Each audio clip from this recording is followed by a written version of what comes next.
Hello friends, welcome to my channel stories by Garima Kushwaha. दोस्तों, जैसा कि आप जानते हैं, मैं हर रोज़ आपके लिए अलग अलग और रहस्यमयी कहानियाँ लेकर आती हूँ। कुछ इसी तरह की एक कहानी मैं आज भी आपके लिए लेकर आई हूँ। दोस्तों, मेरी कहानी के पिछले भाग में मैंने आपको हॉरर स्टोरी का दूसरा भाग सुनाया था और आज मैं आपको उसी कहानी का तीसरा भाग सुनाने जा रही हूँ। तो चलिए शुरू करते हैं हमारी आज की वीडियो।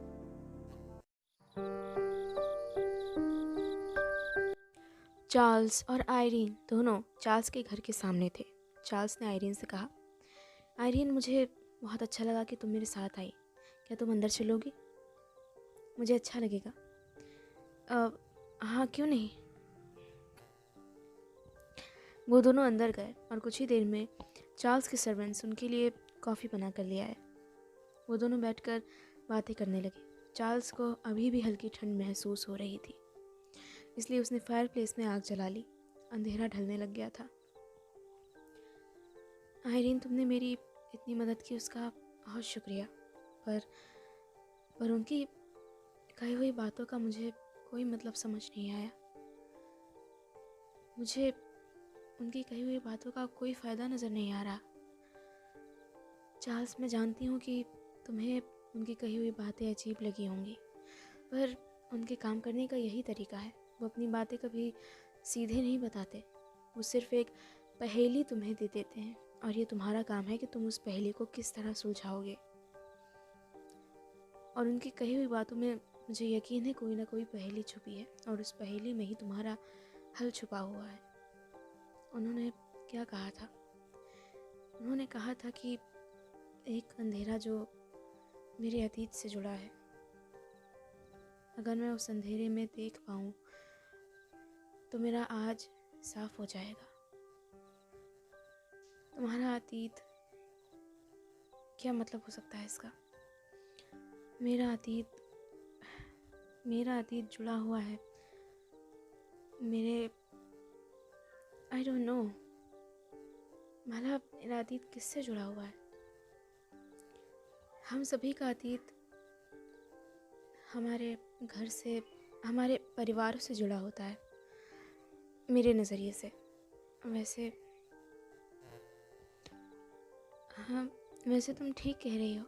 हमारा अतीत हमारे परिवारों से ही जुड़ा होता है, मेरे ख्याल में। और परिवारों में बहुत कुछ होता है, मैं नहीं समझ पा रहा।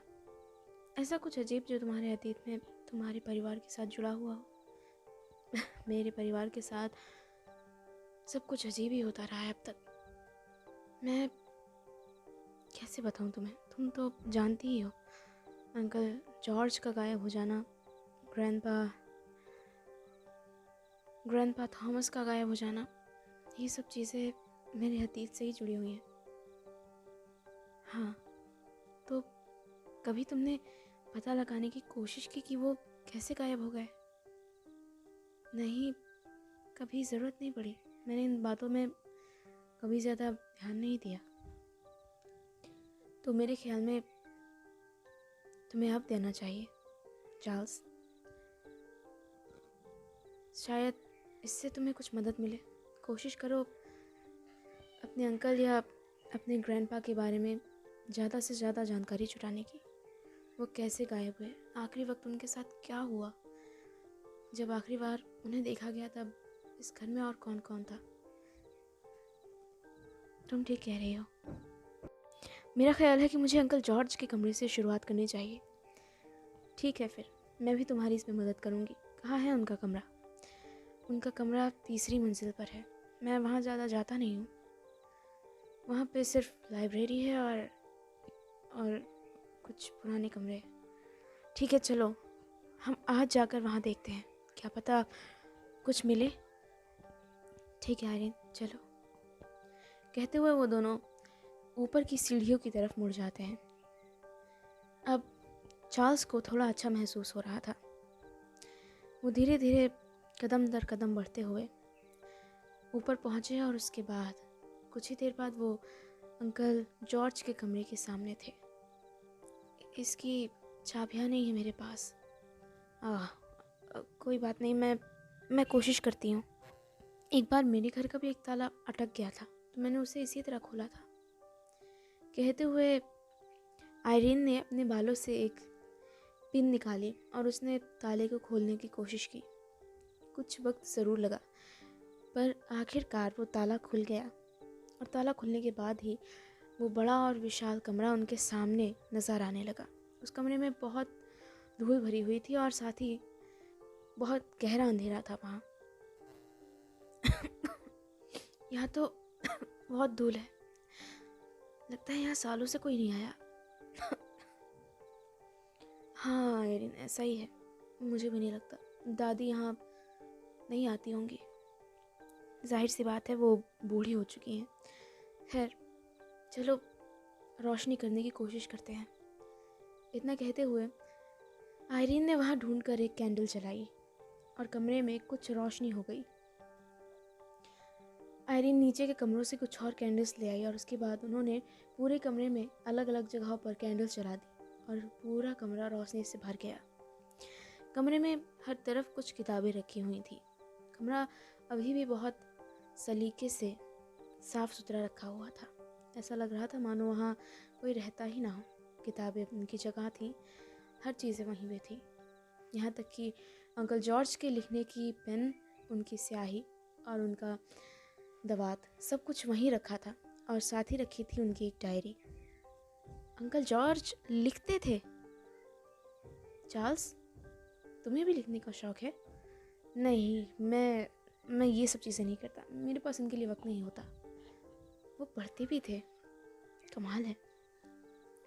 हाँ वो तो है, ये उनकी पर्सनल डायरी लगती है जॉर्ज। इसे पढ़कर देखो, क्या पता कोई क्लू मिले। दिसंबर 1821। आज का दिन बहुत खुशनुमा है, सब कुछ बहुत अच्छे से हो रहा है। कुछ ही हफ्तों बाद मेरा जन्मदिन आने वाला है और इस साल मैं पूरे 25 साल का हो जाऊंगा। मैंने पिताजी के साथ रहकर घर का काफ़ी कुछ कामकाज सीख लिया है और जल्दी ही कारोबार में मैं उनका हाथ भी बटाना चाहूँगा। हर तरह से अपने पैरों पर खड़ा होना चाहता हूँ। दादी को भी मुझ पर गर्व महसूस होगा।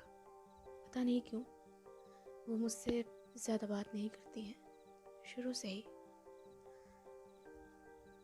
हमेशा वो मुझसे अलग और कटी कटी रहती हैं, जबकि नायल और वेरोनिका को वो बहुत प्यार करती हैं। खैर जो भी हो, एक दिन मैं खुद को साबित कर ही दूंगा।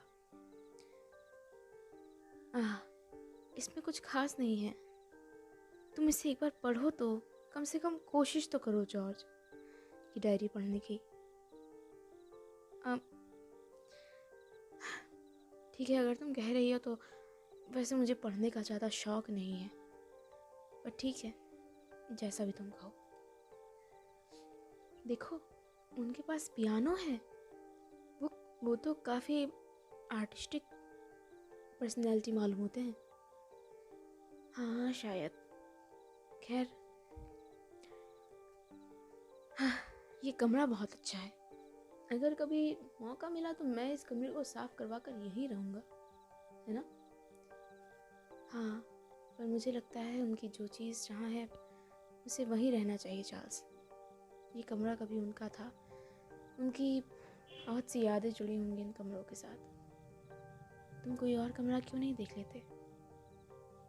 मुझे नहीं अच्छा लगता, अगर मेरा मतलब ये थोड़ा अजीब लगता है। वो गुम गए और उनका सामान वो इसी तरह छोड़ गए। हमें इसके साथ छेड़छाड़ नहीं करनी चाहिए। हाँ तुम जैसा भी कहो। कुछ देर इधर उधर की बातें करने के बाद आयरीन वापस अपने घर चली गई और चार्ल्स वो डायरी लेकर नीचे अपने कमरे में आ गया और उसने उस डायरी को पढ़ना शुरू किया। वो काफ़ी देर तक उस डायरी को पढ़ता रहा, कई पन्ने पलट दिए, पर फिर भी उसे कुछ खास पता नहीं चला। सिर्फ कुछ मामूली और रोज़मर्रा की बातें ही लिखी थी उस डायरी में। इससे भी कोई फ़ायदा नहीं हो रहा है। पता नहीं मैं ये सब कुछ करके ठीक कर भी रहा हूँ या नहीं। पता नहीं आयरीन को उस इंसान पर इतना भरोसा क्यों है। वो तो मुझे बिल्कुल पाखंडी इंसान लगा। खैर, अगर वो कह रही है तो एक बार कोशिश करने में कोई हर्ज नहीं है। रात काफ़ी हो गई थी। चार्ल्स ने डायरी एक किनारे रखी और वो अपने बिस्तर पर लेटकर सो गया। वो पूरे दिन से थका हुआ था और इसलिए जल्दी ही उसे बहुत गहरी नींद आ गई। और जब उसने अपनी आंखें खोली, उसने देखा घर पहले से काफ़ी बदला हुआ है। चीज़ें काफ़ी नई और खूबसूरत नज़र आ रही हैं। इस घर की एक एक नक्काशी और एक एक बनावट, हर चीज़ में एक अलग ही चमक है, मानो ये बिल्कुल नया हो। चार्ल्स ने देखा एक परछाई उसके सामने से होती हुई ऊपर की सीढ़ियों तक गई। चार्ल्स ने उसका पीछा किया। वो परछाई धीरे धीरे चलते हुए ग्रैंडमा के कमरे के सामने जाकर रुक गई। चार्ल्स भी वहीं खड़ा था। वो ये सब कुछ देख रहा था। चार्ल्स ने उससे बोलने की कोशिश की पर उसके मुंह से आवाज़ ही नहीं निकली। चार्ल्स उसी तरह खड़ा रहा। कुछ देर बाद वो परछाई कमरे के अंदर चली गई और चार्ल्स भी उसके पीछे पीछे उस कमरे में चला गया। कमरे में पूरी तरह गहरा अंधेरा छाया हुआ था। कुछ भी नज़र नहीं आ रहा था उसे। और धीरे धीरे ये अंधेरा कम होने लगा। उसने वहाँ कुछ खौफनाक चीज़ें देखी। उसने एक और परछाई देखी जो कि किसी औरत की मालूम होती थी। वो परछाई धीरे धीरे अजीब सी ही एक शक्ल लेती जा रही थी, जैसे कोई शैतान हो। और एक बार फिर से वहाँ पे एक अजीब तूफ़ानी मौसम छाने लगा। खिड़की से बाहर बहुत गहरे बादल आ गए और बूंदाबांदी शुरू हो गई। बिजलियों ने गरजना शुरू कर दिया और कमरे के अंदर एक ठंड की लहर सी दौड़ गई, जिसे चार्ल्स ने भी महसूस किया। वो परछाई जिसका वो पीछा कर रहा था, वो अचानक ही ज़मीन पर गिर पड़ी और उस औरत की परछाई धीरे धीरे एक काले बादल के ढेर में बदलने लगी। और फिर अचानक एक बहुत ज़ोर की बिजली कड़की और चार्ल्स की नींद खुल गई। वो सपना देख रहा था। जब उसकी आंखें खुली, उसने घड़ी की ओर नज़र दौड़ाई। बाहर सच में बरसात हो रही थी और अभी सुबह के 4 बजे थे। चार्ल्स ठंड के मौसम में भी पसीने से नहाया हुआ था। जॉर्ज उसी तरह लेटा रहा, पर अब उसकी आंखों में नींदों का नामो निशान नहीं था। उसकी नींद उड़ चुकी थी। बहुत ही अजीब सपना देखा था उसने। उसके बाद वो जग गया। घर के बाकी लोग अभी भी सो रहे थे। उसने फ़ौरन एक कैंडल जलाई और उसने फिर से अंकल जॉर्ज की डायरी को पढ़ना शुरू किया और वो उसे काफ़ी देर तक पढ़ता रहा। 2 घंटे बाद सुबह के 6 बज रहे थे और जॉर्ज की डायरी भी लगभग ख़त्म होने वाली थी। चार्ल्स उसे काफ़ी आगे तक पढ़ चुका था। उसके आखिरी ही कुछ पन्ने बचे थे। चार्ल्स ने पढ़ना शुरू किया।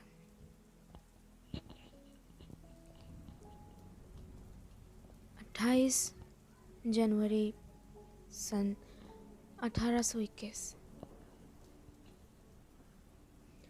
आज का दिन बहुत अजीब है मेरे लिए। सुबह से ही मौसम ख़राब है। गांव में कई लोगों की जान जा चुकी है उस शैतानी ताकत की वजह से जिससे हम सभी जूझ रहे हैं। मुझे कई दिनों से डायरी लिखने का मौका ही नहीं मिला। मैंने जो भी सोचा था उसका उल्टा हो रहा है।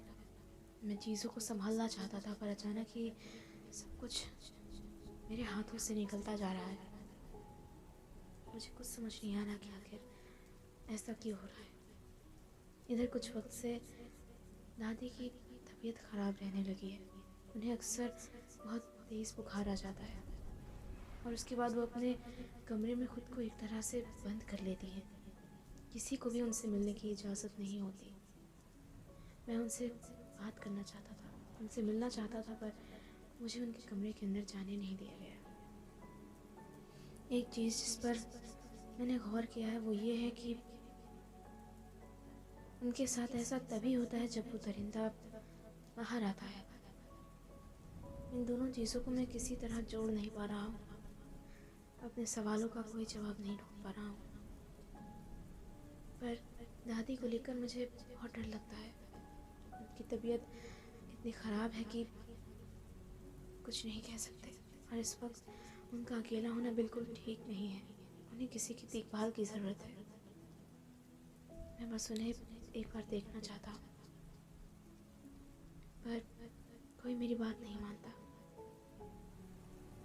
अक्सर जब भी वो दरिंदा इस गांव में आता है तब पता नहीं क्यों उसका असर मुझ पर भी होता है।